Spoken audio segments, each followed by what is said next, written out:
स्वागत है आप सभी का। आप देख रहे हैं कहानी कुर्सी की। फिर मैं आपको बता दूं, हम यहाँ विजय चौक पर मौजूद हैं और सामने संसद के अंदर अभी राज्यसभा में चर्चा चल रही है महिला आरक्षण विधेयक पर।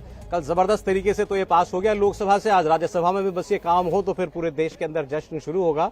उस खबर पर लगातार जो भी अपडेट आता रहेगा हम आपको दिखाते रहेंगे। अंदर जो कोई वक्ता बोल रहे होंगे वो भी आपको थोड़ी देर में हम दिखाएंगे। लेकिन एक और बहुत बड़ी महत्वपूर्ण खबर है, इनफैक्ट दो खबरें। भारत और कनाडा के बीच जो विवाद चल रहा है वो तो आप सब लोगों के बीच में आपकी नजर में है ही। जस्टिन ट्रूडो जो कनाडा के प्रधानमंत्री हैं, इतना अपरिपक्व बयान उन्होंने दे दिया, निराधार बयान दे दिया। इसमें डिप्लोमेसी की कहीं कोई लोक लज्जा कोई लिहाज उन्होंने रखा नहीं। उनके अपने जो साथी हैं बाकी और वेस्टर्न कंट्रीज के वो उनका इसमें समर्थन नहीं कर पा रहे हैं, ये हालत है।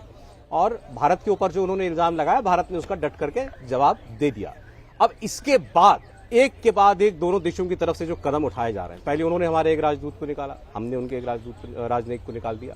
अब भारत ने क्या किया है, भारत ने सभी कनाडा में बसे लोगों के लिए, कनाडा के नागरिकों के लिए भारत के वीजा पर रोक लगा दी है। ये आज ही हुआ है, इस पर रोक लगाई गई है। और अब देखिए कि इस पर आगे रिएक्शन क्या आता है कनाडा की तरफ से। लेकिन भारत ने अपना रुख बिल्कुल स्पष्ट कर दिया है कि आप ऐसी अनाप शनाप कोई हरकत करेंगे, बात करेंगे तो ये मत समझिए कि उसका जवाब पलट करके नहीं आएगा।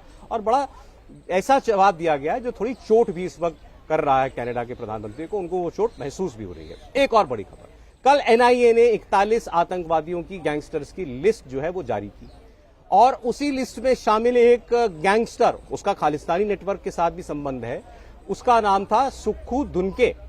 उसकी आज हत्या कर दी गई। ट्रूडो इल्जाम जब लगाया था, पहला यही लगाया था कि वहां पर एक खालिस्तानी की हत्या जो है भारत सरकार क्या कुछ उसमें कोई हाथ है, ऐसे हमारी जांच में ऐसे इशारे मिल रहे हैं, कोई प्रमाण तो मिला नहीं अभी तक। तो अब एक और गैंगस्टर की हत्या वहां पर हो गई है। अब इसको लेकर के देखिए कि क्या ये विवाद जो है वो थोड़ा और आगे बढ़ता हुआ आपको दिखाई देगा। हालांकि देवेंद्र हमारे साथ हैं, देवेंद्र ने आपको पूरा जो भी डिप्लोमेटिक हमारा जवाब उनको मिल रहा है उसके बारे में आपको बताया। ये जो गैंगस्टर की हत्या हुई और एनआईए की लिस्ट जारी करने के बाद ये इस पर जरूर जो है कहीं ना कहीं से अब वहां पर बात उठेगी, ऐसी आशंका जताई जा रही है। और सौरभ, अगर इस बैकग्राउंड को अगर देखें, पिछले बैकग्राउंड को, तो जब निज्जर की हत्या हुई थी उसके तकरीबन 10 दिन पहले भारत के विदेश मंत्री एस जयशंकर ने कहा था कि खालिस्तानी उग्रवाद को लेकर कनाडा की सरकार को जो कुछ करना चाहिए वो करती नजर नहीं आ रही है। और उसके तकरीबन 10 दिनों के बाद निज्जर की हत्या हुई थी गुरुद्वारा से बाहर निकलते हुए। दूसरी चीज की आपने पिछले ट्रिप में भी देखा कि G20 के दरमियान क्या कुछ कहा गया, और अब आज एक उग्रवादी की अगर हत्या हो रही है तो निश्चित तौर पे कनाडा की सरकार के सोच और पैटर्न को देखें, जिस प्रकार से वो खालिस्तानियों के दबाव में हैं। जैसा कि पहले हम लोग बात कर रहे थे कि जस्टिन ट्रूडो को वो विरासत मिली हुई है उनके पिताजी से कि खालिस्तानियों के समर्थक बनकर रहो, तो अगर उस दबाव में हैं तो निश्चित तौर पे कुछ ऐसा अनर्गल लाभ एक बार फिर से अलापने की कोशिश कर सकते हैं, जबकि ये गैंगवार का नतीजा है। और सीधे सीधे गैंगवार वालों ने जिस गैंग ने हत्या कराई है उसने जिम्मेदारी भी ली है। और क्योंकि ये लोग ऐसे ही काम में इन्वॉल्व रहते हैं और यहाँ से अपराध करके भागते हैं और इनका गैंगवार चल रहा होता है, तो ऐसी घटनाएं होते रहती हैं। लेकिन उसको एक देश के प्रधानमंत्री के द्वारा दूसरे देश की सरकार के साथ जोड़ा जाना, वो निश्चित तौर पर बहुत विचित्र था। आप दुनिया भर के अखबारों को देखें, New York Times, Washington Post, the Sun, Economist, सब ने उसको रिपोर्ट किया था। उसमें बहुत हैरानी भी जताई गई थी कई अखबारों में कि ऐसा कैसे कि आप, और किस आधार पर। खासतौर पर कनाडा के जो बाकी विपक्षी दल हैं उन्होंने भी ये पूछा कि जब जांच चल रही है तो किस आधार पर इस तरह का आरोप उस देश के साथ लगा दिया गया जिसके साथ व्यापार के रिश्ते आपके बहुत अच्छे चल रहे हैं। पिछले साल ही तकरीबन 35,000 करोड़ का निर्यात, उतने का प्रोडक्ट का निर्यात किया था कनाडा ने भारत को। बिल्कुल, और भारत का 10वां पार्टनर है, और उस कंडीशन में ऐसे आरोप लगाया जाना निश्चित तौर पे, आपने बताया ना कि वो उनकी सरकार रहमो करम पर चल रही है खालिस्तानियों के लिए। बिल्कुल, और पार्टी जो सपोर्ट करती है खालिस्तानी है। बिल्कुल, और 4 मंत्री ऐसे हैं उनकी सरकार में, 4 मंत्री ऐसे हैं जो कि एकदम खालिस्तानी उग्रवादियों का माइंडसेट रखते हैं, उसके पोषक हैं, और वहां पर ऐसी चीजें का होना स्वाभाविक है। लेकिन बड़ी बात यह है कि जिस 5 आइज की वो कल्पना कर रहे थे कि वो सपोर्ट कर देगा, भारत, अमेरिका, ऑस्ट्रेलिया किस तरह से सेम पेज पे हैं। अगर जस्टिन ट्रूडो को ये बात भी समझ में नहीं आ पा रही है तो निश्चित तौर पे उनकी काबिलियत को लेकर कनाडा में जो सवाल खड़े हो रहे हैं वो बहुत वाजिब हैं सौरभ। और अब देखिए इसका जवाब उनको खैर अब तरह तरह से मिल रहा है। अब भारत ने जो है वहां के वीजा पर जो है वो रोक लगा दी है। भारत ने कह दिया है कि बिजनेस एज यूजुअल तो नहीं चलेगा आपके साथ। ये कोई ऐसे आरोप लगा दे आप हमारे देश के दुश्मनों के समर्थन में वहां खड़े रहेंगे और आप उम्मीद करेंगे कि इसका जवाब आपको नहीं मिलेगा। शायद उनको ये लग रहा था कि अभी भी वही पश्चिमी दुनिया के दबाव में दुनिया चलती है। सौरभ, और पिछले ट्रिप में उन्होंने बहुत कोशिश भी की थी, एक चीज जोड़ दूं आपको, G20 के दरमियान की बायलैटरल बातचीत हो जाए, लेकिन भारत की तरफ से दो टूक शब्दों में मना करके वो तो क्लेम कर रहे हैं, मैंने प्रधानमंत्री मोदी के सामने बात उठाई। वो बायलैटरल मीटिंग नहीं थी, सिर्फ पुल साइड मीटिंग इसे कहते हैं। साइड मीटिंग थी, साइड लाइन मीटिंग। हर्षवर्धन जी। नहीं, मुझे लगता है कि देखिए, ये अभी हम लोग बार बार भारतीय राजनीति में बात करते हैं, तो जो एंटाइटलमेंट वाली बात होती है, वो जो अहंकार उससे जुड़ा हुआ है, ये अंतर्राष्ट्रीय राजनीति में भी है। कनाडा बहुत बड़ा देश नहीं है, लेकिन संपन्न देश है, समृद्ध देश है, और उससे ज्यादा वो भले ही अलग देश है, लेकिन उसको लोग अमेरिका के तौर पर ही देखते हैं। एक तरह से माना जाता है, नियाग्रा फॉल्स के अगर इर्द गिर्द की बात करें तो उसको उसी तरह से देखा जाता है, और दोनों की नीतियां भी लगभग एक जैसी। लेकिन कनाडा आज दुनिया भर के ड्रग और आर्म्स डीलर का एक बड़ा अड्डा बन रहा है, नंबर 1। नंबर 2, चाइना के वहां के चुनाव में चाइना के घुसपैठ करने के गंभीर आरोप हैं, और ये कहा जा रहा है कि जो जस्टिन ट्रूडो की Liberal Party, quote and quote, अब मेरा तो ये धीरे धीरे पूर्वाग्रह एकदम दुराग्रह में बदलता जा रहा है कि लिबरल मतलब कट्टर, जो अपने को कहे लिबरल है वो कट्टर है, और जस्टिन ट्रूडो की पार्टी लिबरल पार्टी उसका नाम है। वो सोचिए कि जब उनके देश में ट्रकर्स का मूवमेंट होता है, फ्रीडम कॉन्वॉय के नाम से बैंक खाते सीज कर देते हैं, ट्रक आंदोलनकारियों को गिरफ्तार कर देते हैं, और जो वहां संसद के सामने जो दृश्य थे वो दुनिया में किसी भी मानवता को शर्मसार करने वाले थे। वो जस्टिन ट्रूडो किसान आंदोलन के दौरान वहां से जो गतिविधियां चलती हैं उस पर रोक नहीं लगाते हैं। भारत के वांटेड, एनआईए की लिस्ट में वांटेड टेररिस्ट वो जाते हैं, कैप्टन अमरिंदर मुख्यमंत्री रहते हैं, उनको बताते हैं, भारत की सरकार बताती है, नहीं करते हैं। दुनिया के जो दूसरे देश हैं वो कह रहे हैं कि आपके यहां चीन का प्रभाव बढ़ रहा है, और जिस तरह से ड्रग और आर्म के रैकेटेरिंग का, डीलिंग का बड़ा अड्डा बन रहा है, मुश्किल खड़ी करेगा। वहां की सोसाइटी परेशान है कि आए दिन वहां हेट क्राइम बढ़ते जा रहे हैं, कभी भी कहीं कोई घटना होती, आखिर क्यों कोई कनाडा जाना चाहेगा। जस्टिन ट्रूडो का संकट ये कि अब उनकी कुर्सी खतरे में है, उनकी पार्टी भी अब उनके साथ लिबरल नहीं रहना चाह रही है। लिबरल पार्टी के भीतर बड़े स्वर निकल रहे हैं।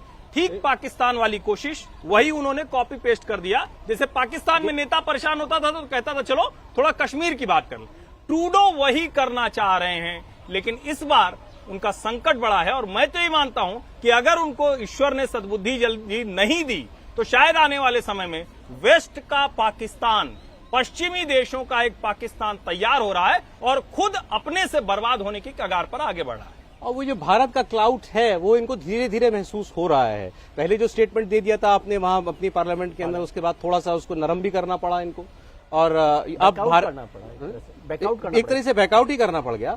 और अब जो भारत ने ये भी कह दिया कि वहां जो हमारे स्टूडेंट्स पढ़ते हैं, छात्र पढ़ते हैं, उनसे कहा गया है कि आप जरा सेंसिटिव इलाकों में मत जाइए। हमने भी एडवाइजरी जारी की है। जी, वो एडवाइजरी तो ठीक है क्योंकि हिंदुस्तान के लोग वहां पर मौजूद है, तो भारत सरकार की चिंता है। लेकिन ये डिप्लोमेसी के दृष्टि से मैं देखूं एक चाइल्डिश बिहेवियर है। जिस तरह से जस्टिन ट्रूडो ने जो बात की है, वो कोई भी देश का जो नेता है, प्रीमियर है, वो इस तरह से किसी दूसरे देश के साथ, जो एक बहुत मजबूत देश है, हिंदुस्तान को समझना चाहिए। और ये हिंदुस्तान की जो हमारी नीति होती है ना कि हम मुस्कुराकर बात करते हैं, तो मुस्कुराकर कमजोर मत समझिए। भारत ने जिस तरह से सख्ती से जवाब दिया है, वो शायद बाद में समझ में आया होगा जस्टिन को कि वो नहीं समझ रहे थे कि इस तरह से बात होगी। हालांकि उनको ध्यान होगा कि अभी G20 में गए हैं तो किस तरह का रेस्पॉन्स उनको मिला था, जो टॉक्स भी नहीं हुई जिसका जिक्र अभी किया गया, बायलैटरल टॉक। लेकिन हम दोनों तरह से रहते हैं। जब उनका हवाई जहाज खराब हो गया तो भारत सरकार ने उनको कहा था कि आप हमारे हवाई जहाज से चले जाइए। इसका मतलब ये नहीं है कि वो हम दोनों चीजों को अलग अलग तरीके से देखते हैं। और कनाडा का एक दूसरा हिस्सा ये भी है कि हिंदुस्तानी बहुत बड़ी तादाद में वहां रहते हैं। वो उसके इंफ्रास्ट्रक्चर को, वो उसके बिजनेस को, वो उसके सिस्टम को संभाल रहे हैं, और उसमें खालिस्तानी लोग नहीं हैं। खालिस्तानियों का एक गुट है जो इस सबको अपनी दुकान चलाने के लिए कर रहा है, और जस्टिन ट्रूडो उसके बहाने अपनी दुकान चलाने की बात कर रहे हैं। इन सब बातों को समझना पड़ेगा, और हिंदुस्तान को दुनिया में डिप्लोमेसी के लेवल पर अब ये समझना चाहिए कि आप उसे किसी भी तरह से पुश नहीं कर सकते। यदि आप पुश करने की कोशिश करेंगे तो आप ही गड्ढे में गिरेंगे। बिल्कुल ठीक कहा आपने। और ये बात भी सब लोग जानते हैं कि जो खालिस्तानी जो चंद जो हैं पॉकेट्स में अब दुनिया भर में अपनी दुकान चलाने की कोशिश करते हैं, इसका कोई ग्राहक है नहीं। भारत में तो कतई है ही नहीं। आप भारत में जिसको जानना हो असलियत, पंजाब का दौरा करके देख ले और लोगों से बात करके देख ले। पाकिस्तान, पंजाब में तो स्लीपर सेल वाली प्रॉब्लम भी नहीं है जो कश्मीर में होती है ना। एग्जैक्टली, जी, बिल्कुल प्रॉब्लम नहीं है। पाकिस्तान में पाकिस्तानियों को शौक है इस काम का, बस। कनाडा को शौक है, अब ये दिखाई दे रहा है। और अमेरिका में कुछ एक चंद लोग बसे हुए, उनको लगता है कि हमारे यहाँ कुछ नहीं, ऐसा लेकिन काम मैं नहीं तो होगा। कह रहा या हूँ कि लंदन में। ये जो कुछ भी है, देखिए भारत में तो ऐसी कोई बात होती नहीं, कभी हमने सुना नहीं पंजाब का सिख वो हिंदुस्तान के साथ पूरी तरह से खड़ा रहता है। गिने चुने कुछ लोग दिखते हैं तो वो इतने हैं कि जिसको हम कहते हैं ना कि शायद वो गिनती में भी नहीं है। कनाडा में हैं, और जिस तरह से वहां रेफरेंडम लगातार हो रहा है, मुझे लगता है कनाडा को सोचना चाहिए कि कौन सा हिस्सा है जो खालिस्तानियों के लिए उनको देना है। कनाडा में उनके देश का कौन सा हिस्सा है जहां पर वो ब्रैम्पटन है, ओटावा है, ओंटारियो है, कौन सा ऐसा हिस्सा है जहां पर कनाडा में खालिस्तानियों को बसाया जाएगा। और मैं तो कहता हूं पन्नून से लेकर जसमीत सिंह से लेकर सबको देख लें और ट्रूडो उनके साथ सत्ता की हिस्सेदारी करें, इसमें हमें कहां एतराज। लेकिन भारत के दखल देंगे अंदर तो फिर दिक्कत होगी, और हमारे देश में दखल देने वाला दुनिया के किसी हिस्से में चैन से नहीं रहता, ये तो अब साबित। जैसे कहने की बात नहीं थी। वेस्ट का पाकिस्तान बनता जा रहा है, तो पाकिस्तान का भविष्य भी देख लीजिए कि क्या हो रहा है। हम तो देखिए बार बार कहते हैं ना कि भाई आपको खालिस्तानियों का इतना प्रेम है तो कनाडा में दे दो उनको, खालिस्तान बात, बनाने वही की जगह दे दो। वही जगह पाकिस्तान को बड़ा दर्द होता है, तुम पाकिस्तान में कहीं बना करके दे दो, कहीं जगह तुम्हारे पास बची हो जहाँ ऑलरेडी इंसर्जेंसी ना चल रही है, जो इससे तुमसे ऑलरेडी अलग ना होने की चाहते, अलग ना होना अपने लिए चाहते। जगह नहीं बची है। तो वही उनकी प्रॉब्लम है कि वैसे ही वो देश जो है अलग अलग टुकड़ों में बंटने की कगार पर है। लेकिन ट्रूडो साहब को जो है ये बात अभी भी समझ में आ नहीं रही है। अब हम जिक्र कर रहे थे कि हमारे पंजाब में ये सेंटीमेंट एक आदमी इक्का दुक्का में भी आपको नहीं मिलेगा। सुखबीर बादल की पॉलिटिक्स अभी कोई बीजेपी के साथ वाली पॉलिटिक्स तो नहीं चल रही है, खासकर किसान आंदोलन के बाद वाली। उनकी बात सुन लीजिए जरा, वो क्या कह रहे हैं।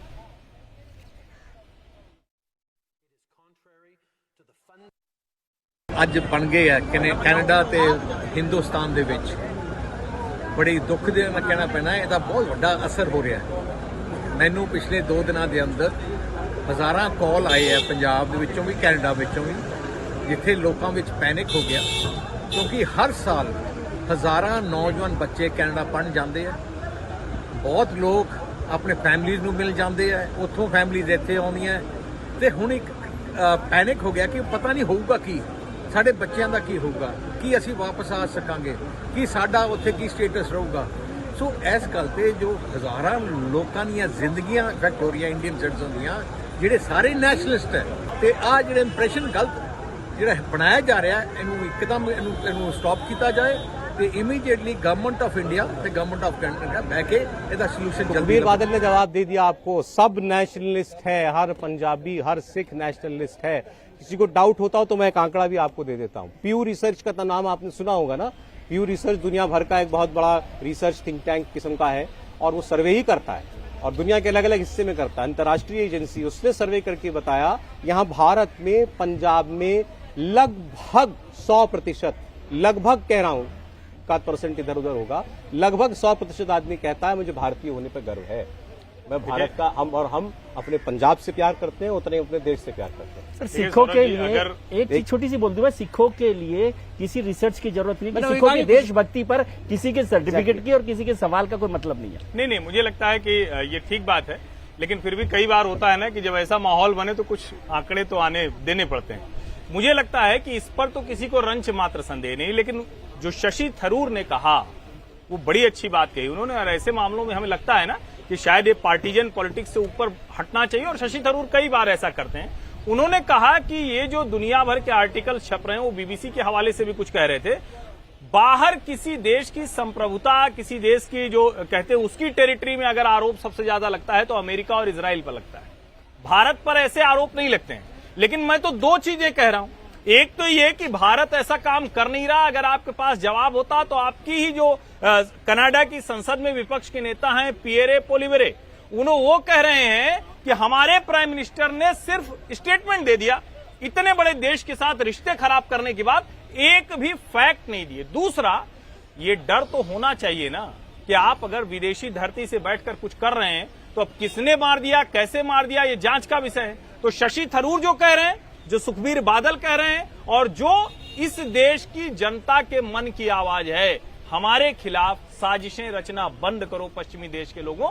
अब वो समय चला गया कि हम यूं ही बर्दाश्त कर लेंगे। हमारी आंतरिक सुरक्षा और बाहरी सुरक्षा, हम दोनों को बर्दाश्त करने वाला नहीं। और एक चीज जोड़ दूं, कई लोग कह रहे हैं कि अरे कनाडा में कनाडा में अगर हम भारत वालों ने जाना बंद कर दिया तो इनकी इकोनॉमी, इनके इंस्टीट्यूशंस बंद होने के कगार पर चले जाएंगे। ये समझना बहुत जरूरी है। हिंदुस्तानी तो वहां पर उसको कनाडा को चला रहे हैं और वेस्ट का और सौरभ, एक चीज तो एकदम से क्लियर रखना चाहिए, भारत की सरकार ने भी बार बार इस बात को साफ किया है और ये बात सोची भी नहीं जा सकती कि भारत की किसी एजेंसी का प्रत्यक्ष या अप्रत्यक्ष रोल ऐसे किसी भी मामले में हो सकता है। विदेशी मीडिया में जैसा ही पहले हम लोग बात कर रहे थे और कनाडा के पीएम ने जब कहा, उसके बाद कुछ रिपोर्ट में ऐसा भी कहा गया, जिसमें चाइना के भी एक अखबार में लिखा गया था कि भारत इजराइल बनने की कोशिश कर रहा है, ऐसा ना हो कि, और उसमें इशारा था ब्रिटेन के अखबार में, माफ कीजिएगा, कि उसमें ऐसा ना हो कि भारत रूस बन जाए। तो एक तरह से वो निगेटिव तौर पर पेश करने की कोशिश की गई है।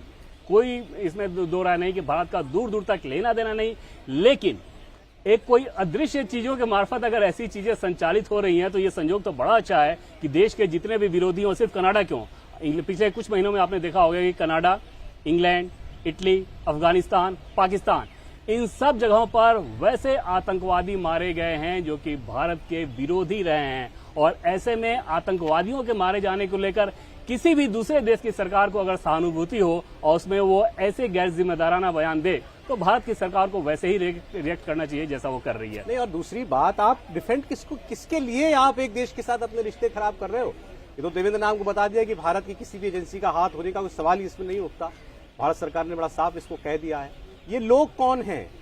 ये गैंगस्टर जो आज मारा गया कौन? ये वहां बैठ करके यहाँ भारत में लोगों के कत्ल कराते हैं। ये वो लोग हैं जो भारत में भारत की प्रधानमंत्री की हत्या करने को ग्लोरीफाई करते हैं। ये वो लोग हैं जो कनाडा की सरकार को सुनना चाहिए, कनाडा में बैठे भारत के राजदूतों के खिलाफ ये लगभग फतवे जारी करते हैं बिल्कुल, और वो कुछ नहीं करते इनके खिलाफ। मैं यही कह रहा हूं सौरभ जी, जो इंटरनेशनल प्रोटोकॉल्स हैं, अगर किसी देश की एजेंसी ने, सिक्योरिटी एजेंसी ने डेजिग्नेटेड टेररिस्ट कर दिया, किसी के खिलाफ कोई नोटिस जारी कर दिया, तो दूसरे देश की सरकार कम से कम इतना तो आंख बचाती है, इतनी शर्म हया होनी चाहिए कि वो पब्लिकली वहां नहीं दिखे। आप उसको कैनेडियन सिटीजन कह रहे हैं। दूसरा, निज्जर जो मरा उसके बाद अभी गुरपतवंत सिंह पन्नू घूम रहा है आपके यहाँ और उसको कनाडा पुलिस की सिक्योरिटी मिल जाती है।